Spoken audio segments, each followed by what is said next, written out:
તમારી પાસે વિશ્વની સૌથી મોટી સંપત્તિ હોય, તમારી પાસે વિશ્વને સૌથી વધારે રૂપિયા હોય, તમારી પાસે વિશ્વમાં એવું કશું જ ના હોય જે તમારી પાસે ના હોય, પણ જો તમારી પાસે સંપૂર્ણતા અને ઈશ્વરને ભજવાની શક્તિ નહીં હોય ને, તો તમે કશું જ નથી કરી શકવાના.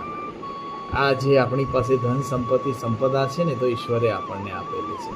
એક સમય એવો પણ હોય છે કે જ્યારે આ કશું જ આપણી પાસે નથી હોતું, ત્યારે પણ ઈશ્વર આપણું હૃદય ધડકતું રાખે છે, ત્યારે પણ આપણા શરીરની અંદર લોહી વહેતું હોય છે, અને ત્યારે પણ આપણું પાચન તત્વ આપણો ખોરાક પચાવતું હોય છે.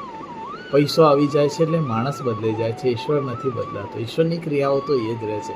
પણ જે રીતે માનસ સ્વભાવની અંદર આપણે જોઈએ છીએ કે જ્યારે પૈસો, ધન સંપદા કે સત્તા આવી જાય છે ને, ત્યારે માણસનો ઋતબો બદલાઈ જાય છે. એ જ જે સહજ માણસ છે ને, અસહજ થઈ જાય છે અને કોઈની સાથે વાત કરવાનું પણ ટાળતો હોય છે. ભગવાન પાસેથી માત્ર આટલું શીખી લેજો. હરે કૃષ્ણ.